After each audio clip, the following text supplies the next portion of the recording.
Alright guys, hey. So it's the second part for the flight. And on the contrary to like all the others, yes, I am doing this on my phone. The struggle is real.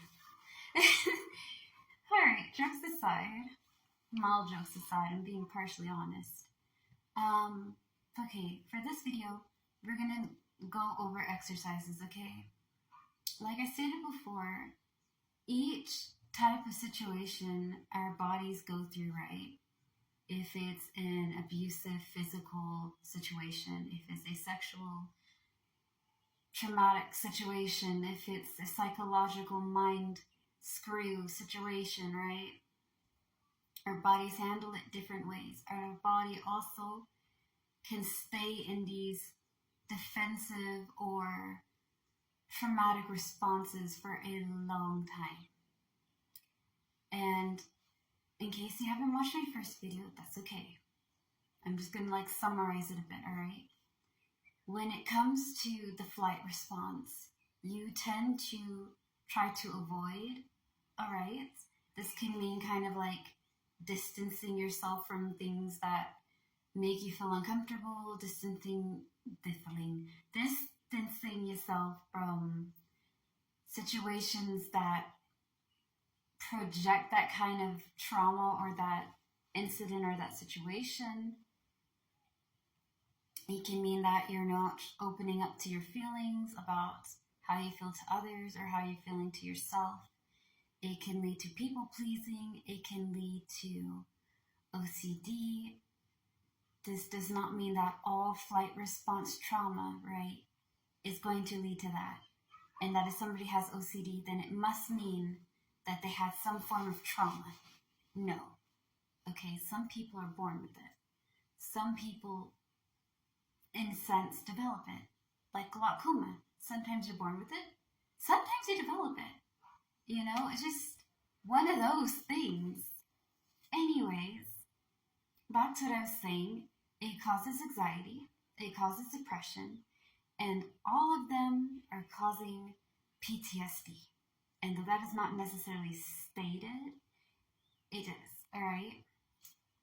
And when you're stuck in a situation where this person has to have everything set and everything done their way, and if it's not their way, they have a whole field day about it, alright? I'm talking about an absolute mother of all mother flipping tantrums, okay? It's just poor, pitiful me. How could they not be able to understand one simple request, so forth and so on? If you know those people, you know what I'm talking about. And because you get out of this situation, your habits on how to deal with it stay, alright? And I think it's big for you to be able to talk to somebody about it, about what you've gone through and what you've been through, to be open to yourself about how you feel, and to forgive yourself for trying to survive a situation that you should have never been put into, alright? I think at some point I have to talk about our lower, middle, and higher selves. But our lower selves, right, just a quick summary. I'm not going to go into so much detail with it. The reason why I say I should go into these things is because a lot of things that we're ashamed of, a lot of things that are claimed to be our shadow selves, right, is not buried in the middle and is not buried from above. It's buried in our lower self. This is where our inner child resides, okay? It's where our shadow selves reside, most of us, alright? It ties into a lot of past things.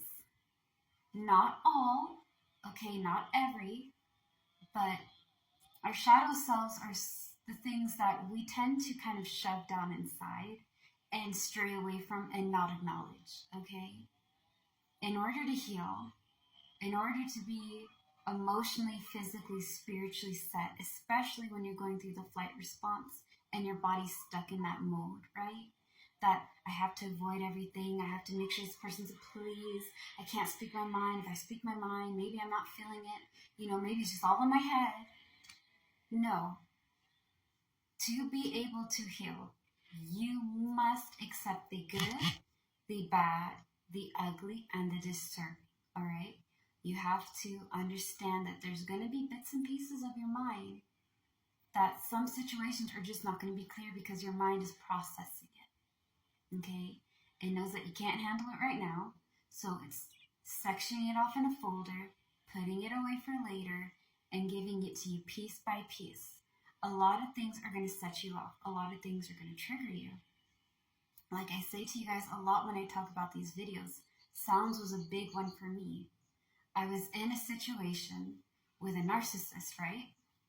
And this person did so much damage to me and messed me up in ways I didn't think I could come back from. And so when I started healing, I had to accept that I get triggered by doors. I get triggered by shouts. I get triggered by like vans, okay? I'm not getting into the details, but if you've been there, you've been there. You know what I mean. And it makes you feel like you're going crazy. It makes you feel like you're losing your mind. Like you are not a person anymore. You're just a crazy Looney Tune. Because when you think of trying to explain it to somebody about these things triggering me, I'm scared, I'm uncomfortable in this situation. And you say that I don't like minivans because of this.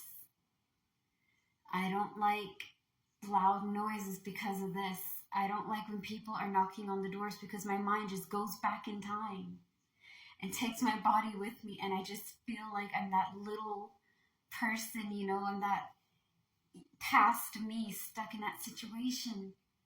And when you think about it and you say it out loud, you feel like you sound like a loon. You're not a loon. But being able to talk about it, being able to go through it and heal from it and get to a better place is very important. You are not crazy for doing what you had to do to survive. You're not crazy. You're not crazy if you still have triggers. You're not. We have our good days. We have our bad days.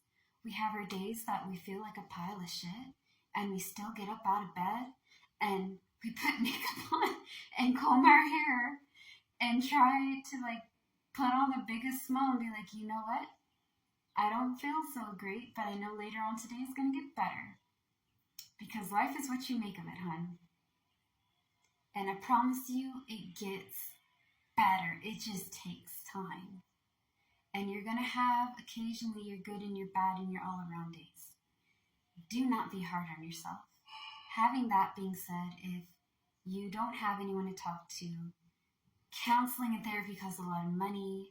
7 cups of tea is something you can try. It is free counseling, but like getting somebody and just staying with them and getting somebody to respond back and forth, it's more like you can get out of your chest, right? But to get counseling back can be tricky. I do use this when I need therapy. You know, when I'm trying to meditate, trying to get it all out, and I'm like, you know what, I need somebody to talk to, but I don't want to talk to my family because right now, it's not like I have a problem with them, right? I love my family. I do. And I tell them almost about everything. Okay, we're very open. And sometimes I just need a stranger to hear me. I just need somebody that doesn't know my butt to be like, yeah, okay. If that's not something that works for you, do exercise, run, okay, do boxing, do martial arts. Sounds silly. Pretend that that person's face is on the punching bag and go at it. Get it all out of your system. Go outside and scream. If you're in the city, maybe scream in a pillow. You know, maybe scream in a pillow or go like to a rage room if they have that available. I live in the country. So if I have a problem and I need to scream, I can. I think I'll disturb the heavens out of my neighbors, but I can. I just kind of do exercises at home or I meditate. I read my Wiccan and pagan books and, you know, just kind of find grounding in situations there. Anyways, more to come on the next one. Thank you guys.